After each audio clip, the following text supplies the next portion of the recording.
الحمد لله رب العالمين وصلى الله على نبينا محمد وعلى آله وصحبه أجمعين أما بعد فأعوذ بالله من الشيطان الرجيم بسم الله الرحمن الرحيم وإذ قال موسى لقومه يا قوم اذكروا نعمة الله عليكم إذ جعل فيكم أنبياء وجعلكم ملوكا وآتاكم ما لم يؤت أحدا من العالمين يا قوم ادخلوا الأرض المقدسة التي كتب الله لكم ولا ترتدوا على أدباركم فتنقلبوا خاسرين قالوا يا موسى إن فيها قوما جبارين وإنا لن ندخلها حتى يخرجوا منها فإن يخرجوا منها فإنا داخلون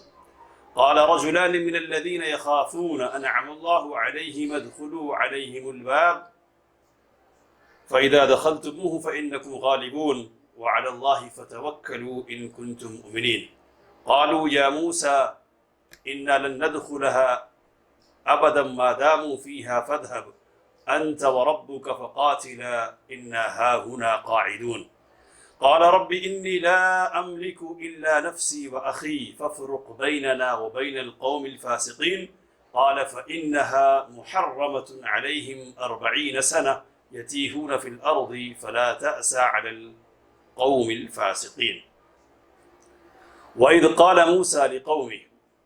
اور وہ وقت قابل ذکر ہے جبکہ موسیٰ علیہ السلام نے اپنی قوم کے لوگوں سے کہا یا قوم اذکروا نعمت اللہ علیکم، اے میری قوم کے لوگوں اللہ کی نعمتوں کو یاد کرو جو اس نے تم پر کی، اذ جعل فیکم انبیاء، جبکہ اس نے تم میں انبیاء بنائے، وجعلکم ملوکا، اور تمہیں بادشاہ بنایا، وآتاکم ما لم یؤت احدا من العالمین، اور تمہیں وہ چیزیں دی جو اس نے دنیا والوں میں سے کسی کو نہیں دی۔ یا قوم ادخلوا الارض المقدسة التي كتب اللہ لکم، اے میری قوم کے لوگوں اس مقدس سرزمین میں داخل ہو جاؤ جسے اللہ نے تمہارے لیے لکھ دیا ہے، ولا ترتدوا، پیٹھ نہ پھیرو، فتنقلبوا خاسرین، ورنہ خسارہ اٹھانے والے ہو جاؤ گے۔ قالوا یا موسیٰ ان فیہا قوما جبارین، انہوں نے کہا کہ اے موسیٰ اس میں زور آور لوگ رہتے ہیں، وَإِنَّا لَن نَّدْخُلَهَا، اور ہم اس میں ہرگز داخل نہ ہوں گے یہاں تک کہ وہ اس سے نکل جائے، فَإِن يَخْرُجُوا مِنْهَا فَإِنَّا دَاخِلُونَ، اگر وہ نکل جائے تو ہم اس میں داخل ہونے والے ہیں۔ قال رجلان من الذین یخافون، ان لوگوں میں سے جو ڈرتے ہیں دو لوگوں نے کہا جن پر اللہ تعالیٰ کا انعام تھا، ادخلوا علیہم الباب، ان پر دروازے سے داخل ہو جاؤ، ان کے دروازے میں داخل ہو جاؤ، فَإِذَا دَخَلْتُمُوهُ، جب دروازے میں داخل ہو جاؤ گے،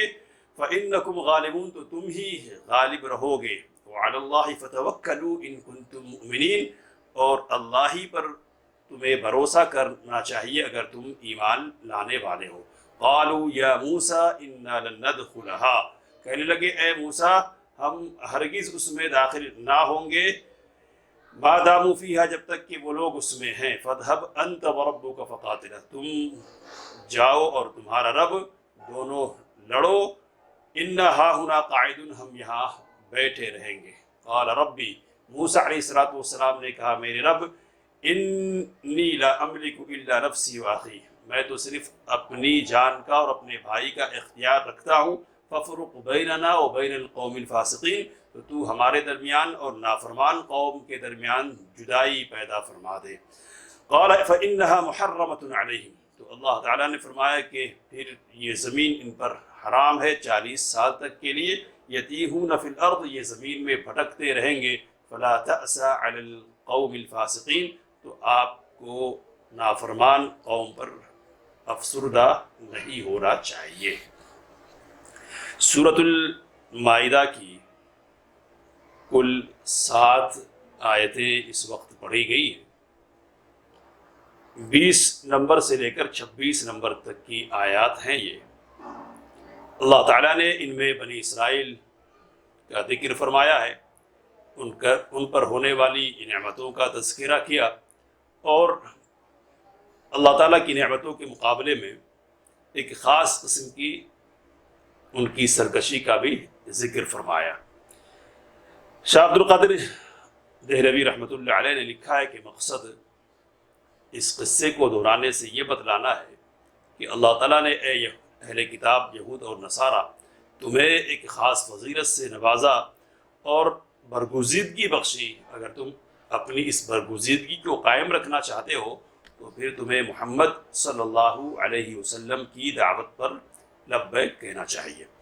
اللہ تعالیٰ نے فرمایا کہ اس وقت کو یاد کرنا چاہیے جب کہ موسیٰ علیہ السلام نے کہا کہ تم پر جو اللہ کی نعمتیں ہیں وہ تمہیں یاد کرنی چاہیے، اور پھر بعض نعمتوں کا ذکر کیا، کہا کہ جعل فیکم انبیاء، جبکہ اللہ تعالیٰ نے تم میں انبیاء پیدا کیے، تو بہت سارے انبیاء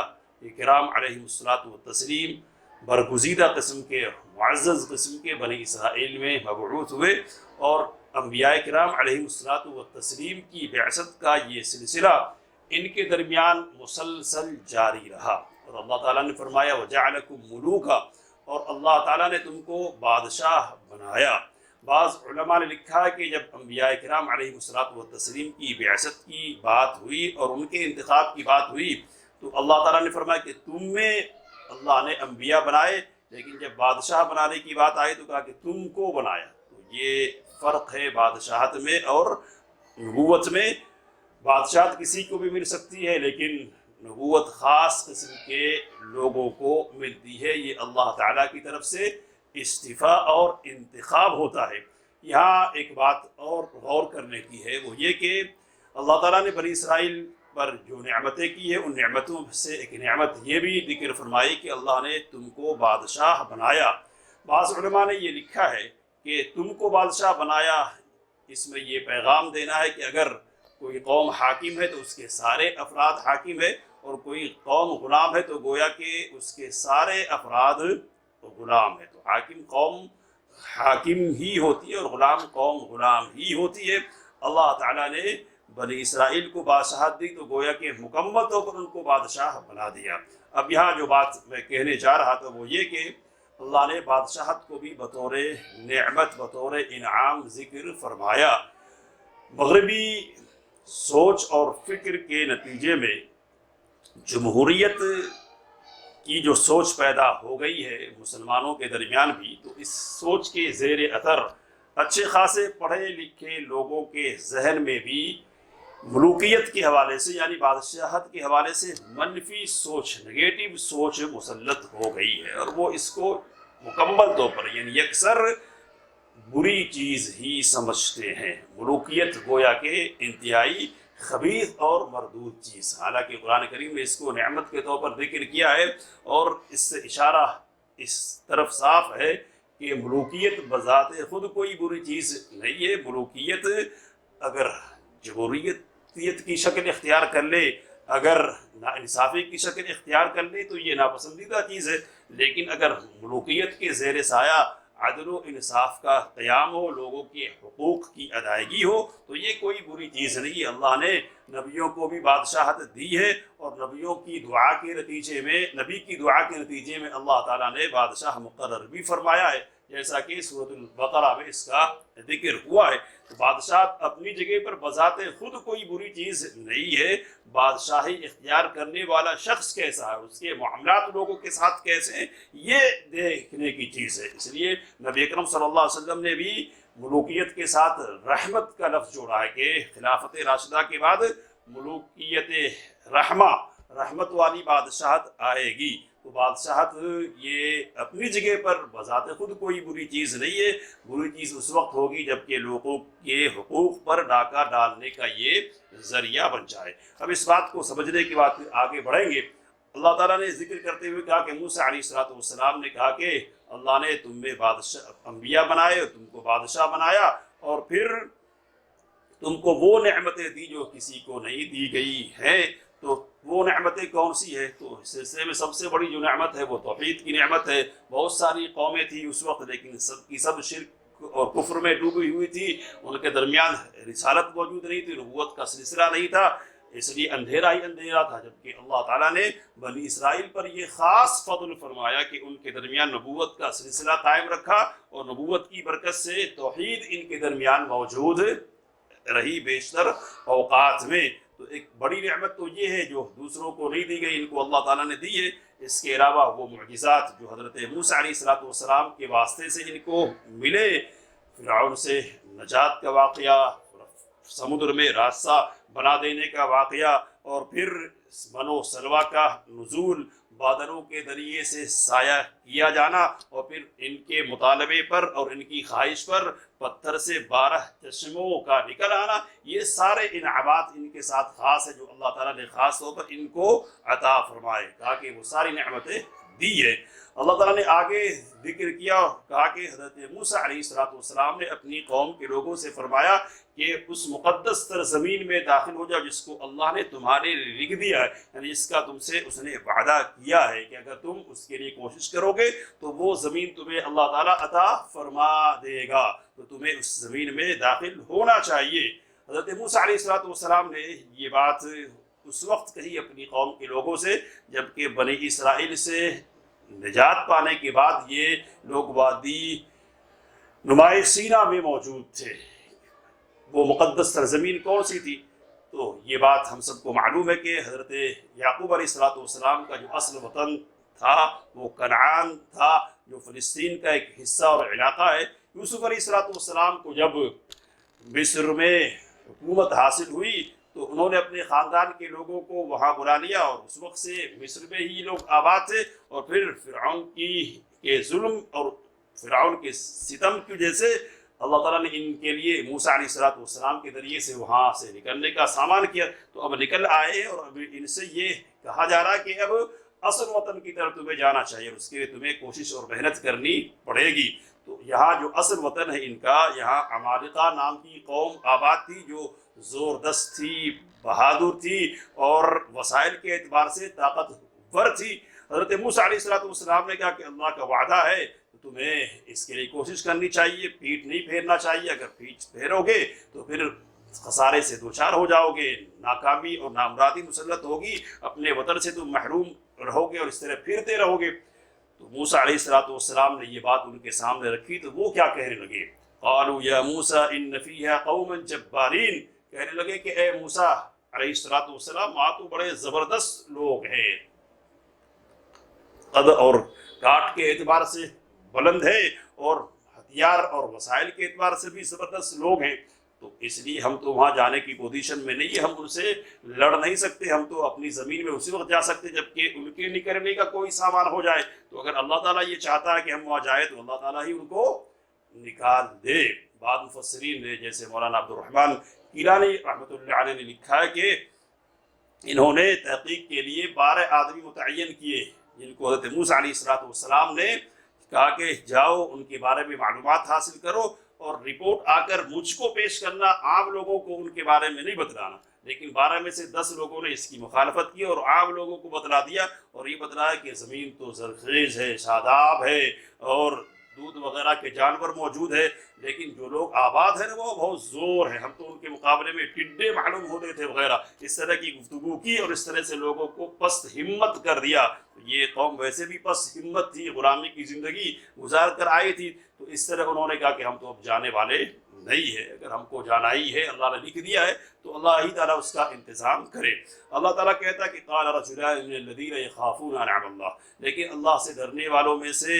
2 لوگوں نے کہا کہ جن پر اللہ کا انعام تھا، جن کو اللہ نے خاص طور پر اس کام کے لیے چن لیا تھا، انہوں نے کیا کہا کہ نہیں، داخل ہو جاؤ دروازے میں، اور داخل ہو جاؤ گے نا تو پھر غالب رہو گے، اور اللہ پر ایمان والے ہونے کی حیثیت سے تمہیں بھروسہ کرنا چاہیے۔ تو 12 میں سے یہ 2 لوگ تھے، اور اسرائیلی روایات کی بنیاد پر ان کا نام یوشع بن نون اور کلاب لکھا گیا ہے۔ ظاہر سی بات ہے کہ کوئی مستند بات تو نہیں ہے، لیکن بہرحال یہ 2 لوگ تھے 12 لوگوں میں سے کہ جنہوں نے اللہ پر توکل کی بات کی اور قوم کو اس بات کی دعوت دی کہ نہیں، تم کو کوشش کرنی چاہیے، بزدلی کا مظاہرہ نہیں کرنا چاہیے، اور اللہ پر بھروسہ کرتے ہوئے تمہیں آگے بڑھنا چاہیے۔ تو یہ بات ان کی طرف سے ہوئی، لیکن قوم بنی اسرائیل کی طرف سے اس کا رد عمل کیا سامنے آیا؟ تو اللہ تعالیٰ بیان فرماتا کہ انہوں نے گستاخی کی حد کرتے ہوئے موسیٰ علیہ السلام سے کہا کہ اِنَّا لَن نَدْخُلَهَا أَبَدًا، ہم ہرگز بھی کبھی بھی داخل نہیں ہوں گے، فَاذْهَبْ أَنْتَ وَرَبُّكَ،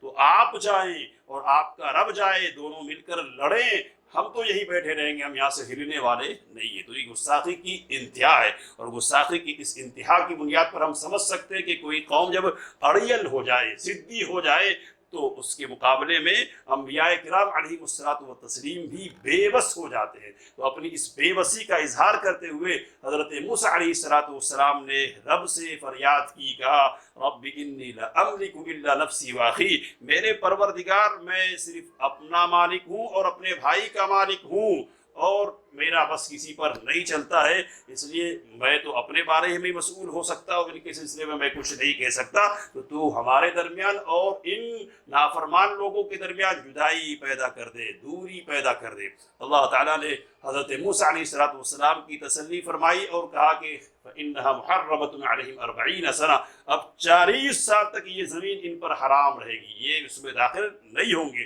بعض مفسرین نے لکھا کہ 40 سال اس لیے متعین کی گئی کہ اس مدت میں ایک نسل جو غلامانہ ظہریت کی حامل ہے اور جس نے ایک خاص فضا میں زندگی گزاری ہے، وہ نسل ختم ہو جائے، نئی نسل آئے کہ جس نے دھوپ اور چھاؤ دونوں قسم کے حالات دیکھے ہو، سختی اور نرمی دونوں برداشت کی ہو، تو ایسی نسل آئے اور پھر وہ مقابلہ کرے۔ اللہ نے کہا کہ 40 سال تک اب یہ زمین مقدس زمین ان پر حرام رہے گی، یتیہون فی الارض، یہ زمین میں چکر لگاتے رہیں گے، پھرتے رہیں گے، اور پھرتے پھرتے 40 سال گزر جائیں گے اور ان میں سے اکثر لوگ چلے جائیں گے۔ اللہ تعالیٰ نے یہ بات ارشاد فرمائی اور پھر ایسا ہی ہوا، لیکن اس مدت میں بھی اللہ تعالیٰ کی نوازشوں کا سلسلہ ان پر جاری رہا، بادلوں کا سایہ ان کو ملا، اور پھر من و سلویٰ کا نزول ان پر ہوتا رہا، اور اسی زمانے میں ان کے لیے 12 چشمے بھی کھلے، اللہ تعالیٰ کی طرف سے پھوٹے موسیٰ علیہ السلام کے معجزے کے طور پر۔ اور اسی مدت میں پہلے حضرت ہارون علیہ السلام کی وفات ہوئی، اور پھر موسیٰ علیہ السلام اس دنیا سے تشریف لے گئے، اور پھر ان کے جانشی ہوئے یوشع بن نون رحمۃ اللہ علیہ السلام۔ تو اس طرح سے ایک نسل مٹ گئی اور نئی نسل تیار ہوئی، اور پھر اللہ کی توفیق سے، اس کی مہربانی سے آگے بڑھنے کا ان کو موقع ملا۔ اللہ نے حضرت موسیٰ علیہ السلام کو خطاب کرتے ہوئے کہا فَلَا تَأْسَ عَلَى الْقَوْمِ الْفَاسِقِينَ، تو آپ افسوس نہ کریں، حسرت نہ کریں نافرمان لوگوں پر۔ ظاہر سی بات ہے کہ ایک شخص نے، ایک پیغمبر نے محنت کی ہے، لمبی مدت تک